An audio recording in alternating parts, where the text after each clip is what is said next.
Outback. Here's the kick. He's got the leg into it. If it is good, and it is! Austin Starr, a 49-yard field goal, and Indiana leads 27-24.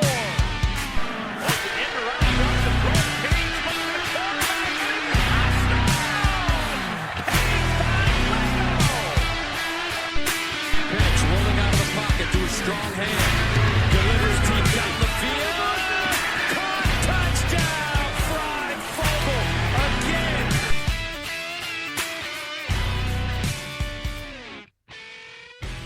Welcome to the OEO Podcast. I'm your host, Michael Bragg. You can follow me on Twitter at Bragley, Braggley. I'm here with my co-host, Brandon Dubich. You can follow him on Twitter at Brandon Dubich. Brandon spelled traditionally, Dubich, D-U-B-I-C-H. What's up, Brando? Yeah, I'm live in studio for this. Just watched the Outback Bowl at your house. It was a great time, and the family's together. Been long overdue. Beverage were had. Gonna keep a short, abridged, some initial reactions to this game. Michael, kick things off. Okay, you be the reasonable one here. Well, actually, we'll both be reasonable because there was a lot of ridiculous, over-dramatic, just crap on Twitter. So we're going to be here to talk a lot of people off the ledge here because, at least for me, I don't believe in overreacting. I believe in stepping back and seeing the big picture. So I don't know. You feeling the same way? A little bit. It's just super frustrating to watch this team play so hard and play so well all year and come out and have all this fan support, all the support from the local media, all the support from the podcasts, the trash-ass podcasts that do basketball and then wanted to dip their toe a little bit into the football side of it and think that they know anything about football, and they don't. And having followed football through the bad years and seen how bad it can really be, and then to come out here and have a team finish the season 6-2 at an Outback Bowl, granted against a team that came in against with a 4-5 record, low in their division, a very, very tough division, which we went over in the preview, a very hard division in the SEC, with a potential national champion in that division. So it's really discouraging, frustrating. To see that. I mean, the game itself was frustrating, but then to go and see people that consider themselves fans, consider themselves beat writers, you know who you are. I'm calling you out here on the podcast too, as well as Twitter. But to consider themselves to be knowledgeable and know about this team and know about these players, it's just really sad because it's not like these are professional athletes that can just go home and enjoy their massive paychecks every week and their nice house and their nice cars and their family. These are kids, man. They gave up Thanksgiving. They gave up Christmas. They gave up living a normal lifestyle for this, and to be picked apart online from so-called professionals that get paid to do this is embarrassing for those people. Yeah, it's especially when you're flip-flopping back and forth between criticism and praise, yeah. Criticism and praise, positivity and negativity. Just trying to get clicks, man. And I'm not going to say your name on here. I'm not going to say the podcast name either, because God forbid we give them any sort of free publicity on this. But let's not make this about other IU fans. I mean, we can go watch. Yeah, there was a positive in the fans. What a showing by Hoosier Nation. A lot of people down there. in Tampa. Like, the online presence, the in-stadium presence. I mean, again, we've been touting it all season. The monster that Tom Allen was building, you could see inside that stadium today. Yep. And I was super proud. We would have probably went to Arizona if we went to the Fiesta. For some reasons, we didn't head down to Florida this year, but we were in Florida last year for the Gator Bowl. We consider ourselves level-headed fans. We're not experts. We're not, we're obviously not paid journalists, but we're fans, and I'm proud of the fans that showed up today. Yeah, me too. Wish it could have been there. Obviously, logistics and some family things got in the way, but well, I don't want to say got in the way, but kept me from getting down there. Obviously, there's a global pandemic as well. So to anybody that did go down there, shout out to them. And, Guys did a great job. Yeah, it was very loud on TV for sure. Yes, you could definitely tell that it, Indiana, I don't know if you guys are anyone's good at geography, but pretty sure Mississippi's closer to Tampa than Indiana. And it was very one-sided, not just visually, but audibly through the broadcast. So props to Hoosier Nation. Props to IU's video department. The videos that they put out all week and this morning were absolutely dynamite. The marketing team over there with IU football has done an amazing job. And again, before we get into the game, props to Tom Allen, making 2 straight bowls, top 10 for a considerable part of the season. The best season IU football has ever had, and that's how I'm going to remember this season. One bowl game, one exhibition. Like let's make sure we call bowl games what they are. This isn't the playoff. This isn't the college football playoff. This is an exhibition that means nothing. What matters is we were the second best team in the Big Ten and had the best season we've ever had. That's what matters. Don't let that get lost on you. Please, Hoosier fans. That's true. And that's what we need to stay. We need to stay positive. Heads up.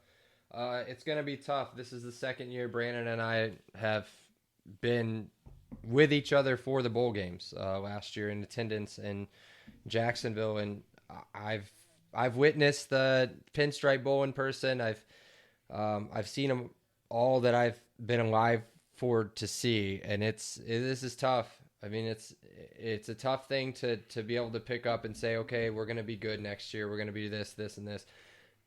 The main core of this team, outside of Ty Freifogel, I'm assuming, and maybe 1 or 2 on the defense, is going to be back next year and going to be more experienced and going to use today as fire. And this is why we need to continue to support this team, continue to... So let me just interject here real quick. How many players, not just for Ole Miss, but in how many countless other bowl games, people opted out?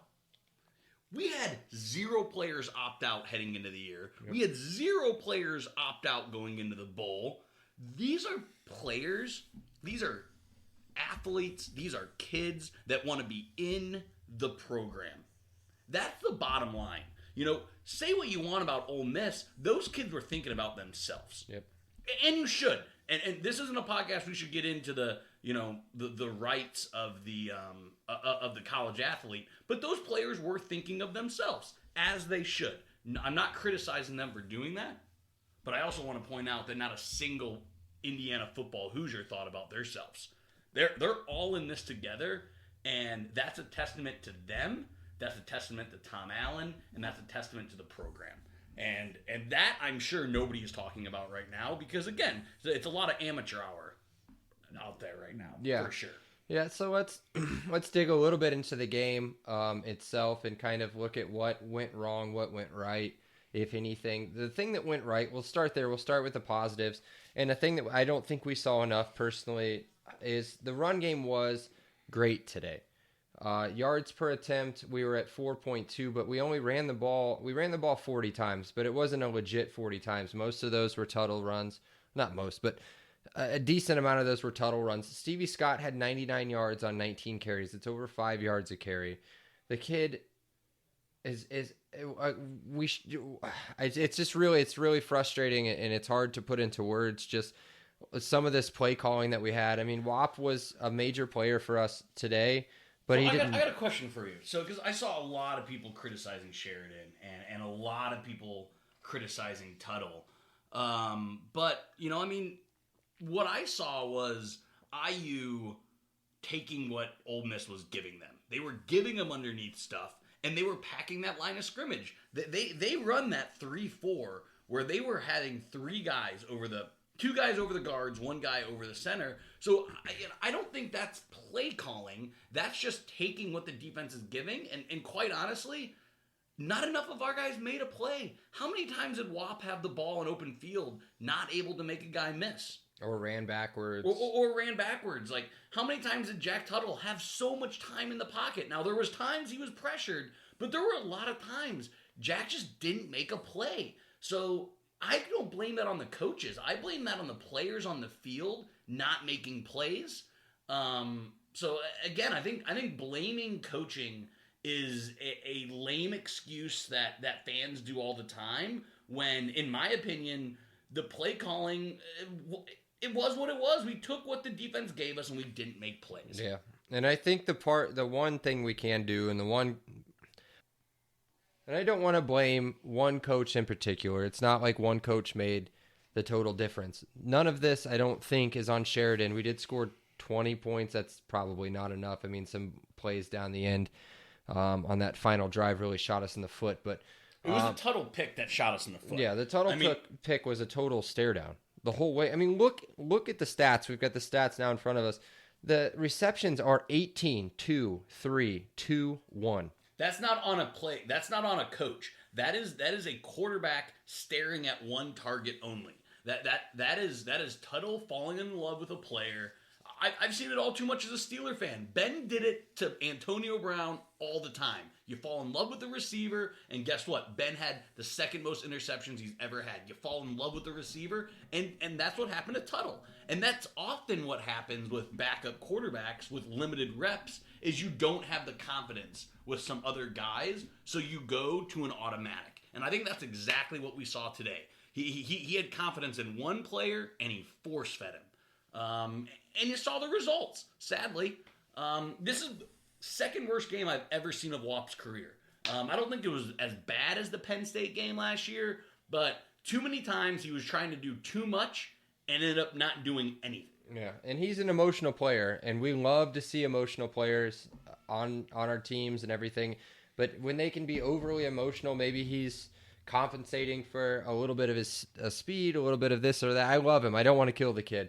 But when he gets overly emotional, it really gets into his game. I mean, 18 catches for 81 yards with a 4.5 yard average per catch is just, I don't think I've seen it. I don't think we've never seen anybody catch 18 balls in a bowl game. So, because I think Michael's doing a great job, but I just want to reiterate, we're not killing Wap.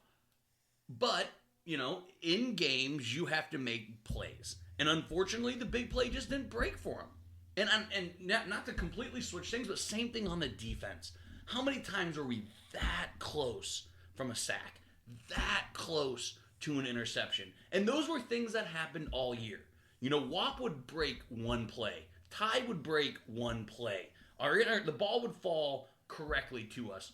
Those things just didn't happen today. Sometimes the ball doesn't bounce your way, and it sucks that it had to happen in a bowl game. But let's not talk about we got absolutely dominated. Yeah. Or just one or two things didn't go our way. If Wap breaks one of those plays, if Jack Tuttle makes that play, I think Wap scores 6 on that play that he goes back. It's those little things that just didn't happen for IU today. So, don't overreact and think that a 6-point loss totally undermines things, because we got those breaks. Now, teams make their own breaks, but we got those breaks all year, and those breaks just didn't happen today. Yep. The other positive we can look at is Chuck, little baby Chucky, Chuck Campbell, out there bombing 50-yarders, 2 of 2 from 50+, 50 and 53, 2 for 2 on extra points, which I thought was going to turn out to be the big game changer, was the missed extra point. But that final drive, which had all that promise in the world, just shit itself at the end. But the other negative, and the one coach, and I don't like doing this, the one coach you can kind of look at and say, what happened? Why weren't you prepared? What is this defense? Well, I just got to it. What's going on? The defense looked lost at times. Now, we can look at it this way. Ole Miss averages over 40 points per game in the toughest well, maybe not toughest. Usually one of the toughest conferences in the country, in the SEC West. And so here we are against a team that averages over 40 points a game, only allowing 26. Some big red zone stops by our defense, but there was zero adjustment made for their pace. We just looked lost at times, and So they weren't running complex plays. They were running hitches, slants, small stuff down the field. I'm not going to correct you, but I don't think we looked lost. I was just confused why we ran more zone that game than I could ever remember. We also normally, if something doesn't work, we normally give up on it. Like, the corner blitz has been money all year. It wasn't hitting. Why did we keep dialing it up? Elementary stuff, man. Every time they blitzed a corner, that person ran a go, and it burned us with jackass, amateur, whatever, quarterback, wide receiver, John Reese, Rise, whatever, Plumlee. That dude, the 44-yarder towards the end of the game that set up their touchdown, the go-ahead, it was backbreaking. And all that was the same thing they've been doing all game. Anytime we blitzed a corner, we brought Jalen, I'm pretty sure, off the slot, and it was Fitzgerald. As soon as we brought Fitzgerald, that's the very first play Corral looked, and it was a go route the whole way and wide open. So a lot of people are killing Kane Womack. And again, why were they playing so much zone? Why were they putting Lance Bryant in coverage? Why did they keep sending corner blitzes? So I think you can say a lot of in-game things Kane messed up with, but one absolute horrible take from a podcast and a beat writer that I'm not going to name, saying that he didn't prep well enough, that he can't be a new head coach and an assistant coach at the same time. Like, that's lazy writing and that's clickbaiting. I guarantee you Kane Womack put his heart and soul into this prep. He knows how much it means for IU to get a win. Now, did he have his best play calling game? No. And we'll get into that next week when we look over the game a little bit more. But all those out there saying that, he had his mind somewhere else or he didn't give IU the enough time, that's lazy and ridiculous. But I agree with you, Michael. I think there was a lot to be desired in a lot of the scheme and a lot of the decision-making that went into the defensive performance today. And I also think some players just had their worst game. Cam Jones missed a couple sacks, missed a couple tackles. My guy that I've killed on this podcast before, Fitzgerald, got beat a few times. Jalen Williams, Big Play Jay. I've been a big fan of Big Play Jay all year. Didn't make that play. He routinely got beat, routinely missed tackles. Jerome Johnson missed a couple sacks in the backfield. Yeah, just guys that hadn't done that all year, unfortunately had their one bad game. And you know what? You're absolutely allowed to have one bad game. It was just unfortunate that this is what will be in their mouth all year. But knowing Tom Allen, he will have them prepared next year. That's right. Let's just do this. We don't want to make this a long podcast, a normal podcast. I'm going to stop everything right now. And here's what I want to say. And Brandon just ended it on the perfect thing and the perfect person. Everybody who's borderline joining the season ticket holder program next year, everybody that is looking at maybe re-upping their season tickets for next year, everybody that's thinking about adding it in with their basketball package or adding it in with their student package, do it. This team is not going anywhere. These players are not going anywhere. Mike Penix is going to be back next year. Will he be as strong as he was at the beginning of this year? I don't know. Do we have back-end talent coming in from true freshmen from major recruits? Yes. This team is going to continue to try, continue to love each other, and continue to play their ass off every Saturday or Friday night, fuck that this team has to play. And next year, you guys, everybody will see, with a non-conference schedule, God forbid anything happens between now and then, and we're allowed to play a full season, a full non-conference schedule against a good opponent, one definitely good opponent at home in Cincinnati, and then a full Big Ten slate. This team is going to be back in another major bowl, is going to be back in a major spotlight and will be ranked again to start the season. This is a big-time team, and this program is on the up. And just because of today, just because of what happened in previous bowls, in last year's bowl, in the Red Box Bowl, in the Pinstripe Bowl, in the Xfinity Bowl, I can keep going, but all of this is building towards something that we've probably never seen in IU football before.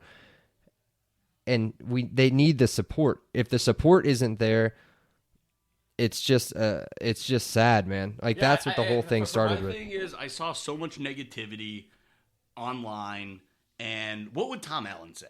What has he built this program? LEO. You know what a lot of fake-ass podcasts, a lot of journalists, they were not embodying LEO. That's what you're going to get at the LEO podcast. We are going to bond around each other and the love for this team, and we are going to back this team no matter what. That's why Tom Allen is building a monster, and that's why Michael and I will be here for you. That's all I got to say for the rest of this podcast is LEO, Michael. That's right, buddy. LEO, guys. See ya. LEO. Awesome day. LEO. Thank you so much, Rick. I appreciate that. LEO. All right, great. LEO. Appreciate you guys. LEO. You're welcome, Dave. Have a great day. LEO. Have a great day. LEO. Appreciate you being here with us. Have an awesome day, and LEO. Oh, thank you so much. LEO. Well, thanks so much. LEO. Hey, thanks so much, Mike. Appreciate that. LEO. Appreciate you guys, man. Have an awesome day. LEO. Awesome. LEO. LEO.